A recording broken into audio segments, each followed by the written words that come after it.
जहां पर 29 नक्सलियों ने एसपी के सामने सरेंडर किया है। और ज्यादा जानकारी लेंगे, हमारे सहयोगी सलीम हमारे साथ जुड़ गए, सीधा उनका रुख करेंगे। सलीम, एक बड़ी कामयाबी।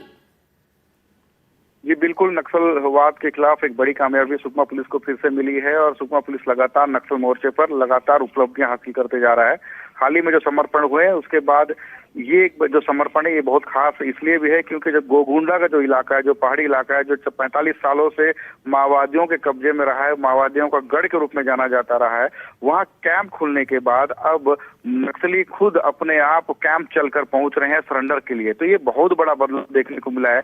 जो खास करके नक्सल संगठन में जो अहम भूमिका जो निभाता है वो मिलिशिया कैडर होते हैं, जो ग्रामीण वेशभूषा में रहकर माओवादी संगठन की गतिविधियों को गांव में संचालित करते हैं और लोगों को ब्रेन वॉश करने का काम करते हैं। तो ये जो मिलिशिया मेंबर्स हैं, जो 29 हैं, ये आज सरेंडर कर दिए हैं और एक बड़ी उपलब्धि के रूप में से देखा जा रहा है। और खास बात ये भी है कि जो माओवादी संगठन का जो विस्तार जो गांव में किया जाता रहा है, तो मिलिशिया मेंबर की अहम भूमिका रही है। तो इसमें आज 29 नक्सलियों ने सरेंडर किया है, जिसमें से एक 2 लाख की इनामी नक्सली है। और गोगुंडा वो इलाका है जहाँ मलगेर डिवीजन जो माओवादियों का संगठन रहा है और लंबे समय से माओवादी उस इलाके में रहकर नक्सल गतिविधियों को पूरे जिले में संचालित करते थे। आज वहां कैंप खुलने के बाद नक्सल लगातार खत्म होते जा रहे हैं और एक बड़ी उपलब्धि के रूप में इसे देखा जा रहा है। जी सलीम, आपसे ये भी जानना चाहेंगे, बातचीत का आखिर माध्यम क्या रहा? क्या साथियों से प्रभावित होकर इन्होंने आत्मसमर्पण किया या फिर सरकार की जो नीतियां चलाई जा रही है उससे प्रभावित होकर इन्होंने हथियार डाले हैं?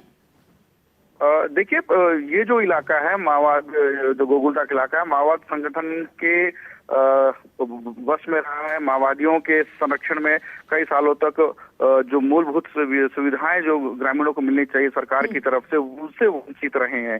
तो अब वहां कैंप खुल गया है और लगातार जिस तरह से माओवादियों के खिलाफ जो नक्सल ऑपरेशन चलाया जा रहा है, जिसमें बड़े कैडर नक्सली मारे जा रहे हैं, इसके साथ ही बड़े कैडर नक्सली सरेंडर भी कर रहे हैं। तो कहीं ना कहीं जो निचला कैडर जो है, कहीं ना कहीं दिग्भ्रमित करके बरगलाकर उन्हें संगठन में शामिल किया गया था, वो अब मुख्य धारा में जुड़ना चाहते हैं, क्योंकि उन इलाकों में शासन की योजनाएं नहीं पहुंच पाती थी। अब कहीं जाकर वहां शासन की योजनाएं पहुंच रही है, सरकार पहुंच रही है, प्रशासन पहुंच रहा है।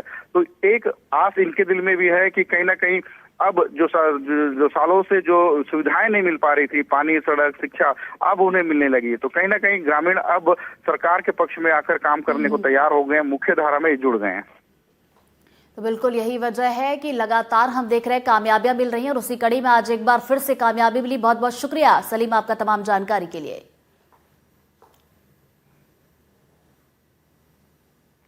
अगली खबर ग्वालियर से है।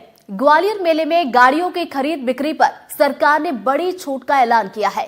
मुख्यमंत्री के निर्देश के बाद मेले में बिकने वाली गाड़ियों पर 50% छूट की घोषणा कर दी गई है, जिससे व्यापारी और ग्राहकों में खुशी का माहौल है। छूट नहीं मिलने पर गाड़ियों की बिक्री नहीं हो रही थी, जिससे गाड़ियों के डीलर और ग्राहक दोनों परेशान थे। ऑटो, कार, जीप और बाइक की ये तस्वीरें किसी शोरूम की नहीं बल्कि ग्वालियर व्यापार मेले की हैं। मेले में गाड़ियों को खरीदने के लिए दूर दूर से लोग पहुंचते हैं, क्योंकि यहाँ इन चमचमाती गाड़ियों पर भारी छूट मिलती है। हर साल मेले में ऐसे ही गाड़ियों से लेकर फाइनेंस की स्टॉल लगाई जाती है, ताकि बिना परेशानी लोग ज्यादा से ज्यादा गाड़ियाँ खरीद सकें। व्यापार मेले के उद्घाटन के 18 दिन बाद आखिरकार सरकार ने मेले में बेचे जाने वाली गाड़ियों के रोड टैक्स पर 50% छूट का ऐलान किया है। ग्वालियर व्यापार मेला 2026 एवं उज्जैन विक्रय महोत्सव व्यापार मेला 2026 में ऑटोमोबाइल विक्रय कर पर मोटरयान कर में 50% की छूट की स्वीकृति की मंजूरी आज कैबिनेट ने दी। इसके बाद गाड़ियों के डीलर और गाड़ी खरीदने वालों में उत्साह है। जैसे कि मेरे यहाँ ग्रैंड विटारा पे डिस्काउंट चल रहा है, बलेनो पे चल रहा है, 10,000 रुपए का बलेनो पे मिल जाएगा आपको। ग्रैंड विटारा पे 40 हजार रुपए का ग्रैंड विटारा मिल जाएगा। फिर वेरिएंट, हायर वेरिएंट में जाएंगे तो आपको उसमें अलग डिस्काउंट मिलेगा। हाइब्रिड मॉडल में जाएंगे तो आपको उसमें प्रॉपर आपको 100% डिस्काउंट मिलेगा आरटीओ का। अच्छा, अभी बुकिंग का क्या हाल है? कितनी बुकिंग तो प्रॉपर डेली बेसिस पे समथिंग 40 से 50 बुकिंग आ रही हैं और हम लोगों के पास लाइनअप भी 200 से 300 गाड़ियां हैं, जो जैसे ही ये टैक्स कट जाएगा उनको गाड़ियां दे दी जाएंगी। मणिपुर से कार खरीदने आए रोशन कार पर मिल रही छूट से काफी गदगद दिखे। गाड़ी तो पसंद तो काफी सारे हैं, बट फिलहाल अभी मैं ये विटारा पे थोड़ा ध्यान दे रहा हूँ। विटारा पे कितनी छूट? विटारा पे छूट मिल सकती है अभी शायद जो स्टाफ के अकॉर्डिंग 50%। 50% RTO। अब उस हिसाब से देखना पड़ेगा। छूट के ऐलान के बाद ग्राहक और वाहन डीलर दोनों ने राहत की सांस ली, क्योंकि डीलर्स ने गाड़ियां मंगवा कर रखी ली थी। लेकिन छूट का ऐलान न होने से एक भी गाड़ी नहीं बिकी थी। हालांकि सबको उम्मीद थी कि घोषणा होगी, लेकिन आते आते 18 दिन निकल गए। इस घोषणा से मेले की रौनक लौटेगी और व्यापारी और ग्राहक दोनों को फायदा मिलेगा। प्रदेश के मुख्यमंत्री डॉक्टर मोहन यादव के प्रति आभार व्यक्त करता हूं कि confederation of all India tailors CAIT पिछले अगस्त के माह से छूट मांग रहे थे, जो जाकर 13 जनवरी को मिली है। हमारे 8 महीने के प्रयास ये सिद्ध करते हैं कि अगर उज्जैन को छूट नहीं देनी होती तो शायद हम पीछे रह जाते। जब उज्जैन को होनी है तब ग्वालियर को मिली है।